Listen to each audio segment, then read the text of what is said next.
the applause, I should quit now. You might wonder why I brought up the coffee today. The opening statement doesn't require the coffee. First of all, I want to thank you for having me here today. And I want to remind everyone that this is a very partisan town. But there's a long history of technology being bipartisan. And that continues with Congresswoman Delvene, Congresswoman Clark, and Congressman Liu and myself forming this caucus and trying to push and educate our people, which is usually what caucuses do. We ask people to join caucuses in the hopes that they'll attend and learn something. What's amazing is that people think, oh, you've got to teach everyone. You don't. You only have to convince a few people in Congress that a few people in Congress know enough that you should vote for what they're suggesting. And just this past year, we've had 2 pieces of success inserting into the House Appropriations language instructions for immersive technology for the National Science Foundation and AI language into the THUD bill. Now, those seem like small things, but they work because a bipartisan caucus says, we've looked at it, we need this, it's not controversial. And there wasn't anyone smart enough to say, oh no, it's very controversial. We can't have augmented reality. It could ruin our 5 basic senses. Somebody may someday say that, so that's where I brought the coffee up. I'm holding the coffee in my hand and I feel the warmth of it. I smelled the coffee before I began tasting it to see if it was fresh enough for my delicate palate that guzzles this stuff constantly. When I felt it go onto my tongue, it was not too hot, so I did not squeal. If I had squealed, I would have hurt myself, and then I would have completed all my senses. But are they all my senses? Are 5 senses all our senses?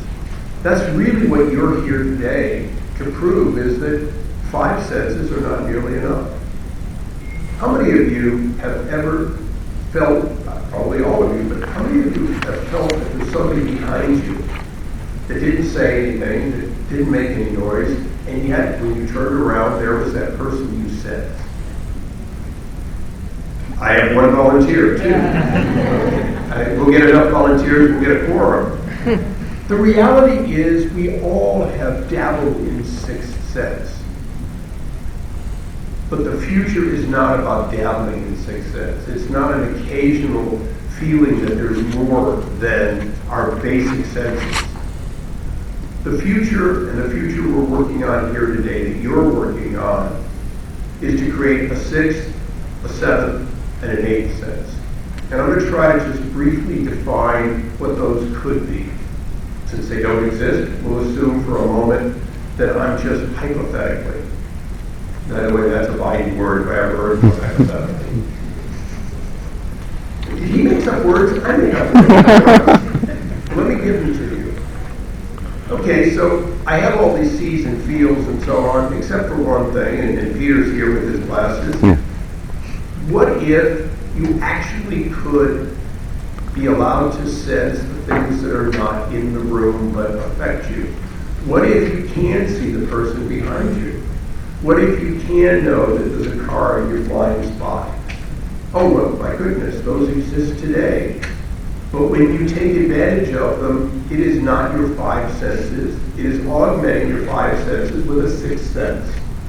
And so the first 6th sense is taking all 5, seeing, hearing, touching, feeling, the sight, augmenting them so that you see that which your body cannot normally see. You hear that which your body cannot normally hear. You are aware of warmth or cold or heat or danger.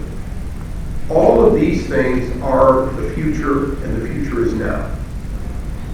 But let's look at the future beyond these things that we're beginning to see that give our senses that additional instruction. And you know, I'm an automobile driver, and I love driving. And I've been driving fast and hard and recklessly my whole life.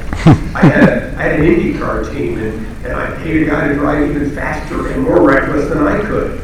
Fortunately, Buddy Lazier was good enough to win Indy because he was better than I am. But he was better because he seemed to have a sixth sense. He seemed to have the ability to know before the tires slipped that they were going to slip. That was only a few years ago, and yet your automobile knows that the tires are going to slip before they slip, and they predictively keep it from happening.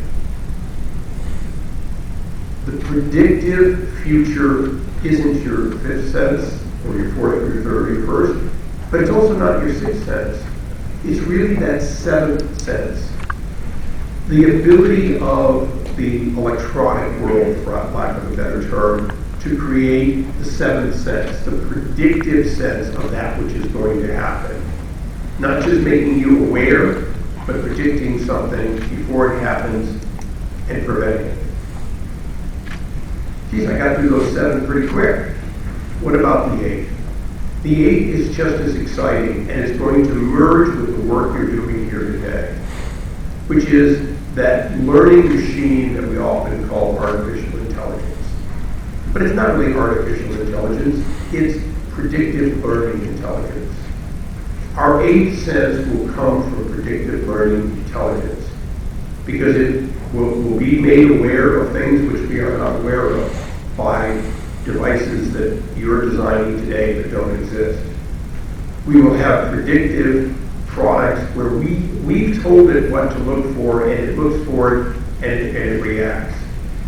And then we're going to have that next step, which is it's going to think about, learn, observe, and begin doing things that we haven't even thought about. Which means in an interactive world, when faced with something that none of us have been faced with before, we're going to have electronics that can react quicker, that have sensed things that we haven't yet sensed, and they're going to be able to send to us in real time for our five senses that which it can tell us it's going to happen, that it's going to do, that which it can't do, that it can do before any of us know it's happened, and it's going to see the future. And think about it and predict it. Now everybody here that's at least as old as I am, or Peter is close enough, I'm picking on you, Peter, because you try to interview me on the way in, and I gotta get even. Yeah, okay. It's kind of something we do in politics. The fact is that it was just a few years ago that we were saying what if, okay? And so we did a what if called the Watson, right? We had somebody have a human being play chess against an IBM computer, and the man won once, and never again. Because ultimately, the ability to go through all the possible known combinations, it was just a matter of putting more information into the computer so it would be smarter. That eighth sense will be the fact that we will no longer have to put it in, because the computer, the sensing systems that we have enabled are going to put in the information faster than we can know, which means that before the third chess move, the computer has made itself smarter so that in fact it can get ahead of the game. It won't have to lose that first game. Or if it loses the first game, it'll ask for an immediate rematch and it will win. Now why is this exciting? It's exciting because this is within our grasp, and this will make us a people who should never have a car accident again, who should never have an aircraft fall out of the sky or collide with another one. This will enable those with PTSD to be healed by the elements they are caused to see instead of the elements they see that cause them so much pain. It will allow the person who cannot walk, not just to walk, but to run, and to run without falling. And the list goes on of all the things you will develop using augmenting of the five senses, even for those who may only have one or two senses and not have all of the five senses, making it possible for them to enjoy the five senses and the sixth and the seventh and the eighth. And while all of you are here today, I'm not that smart. My 37 patents are all expired. They're worthless now. They look good on the wall, but that's it. And that means that for all of you that are thinking today, I came here to show you a cup of coffee because I want you to figure out what the 9 cents is. And I want you to create the products of the 6, the 7, and the 8 cents. And I know that you can do it because the future is you, and you are now in charge of the future and the benefit of people who need your help, people who, in fact, in many cases, will be disabled if not for that which you will create. That's why I'm here today. Thank you all for having me. Thank you.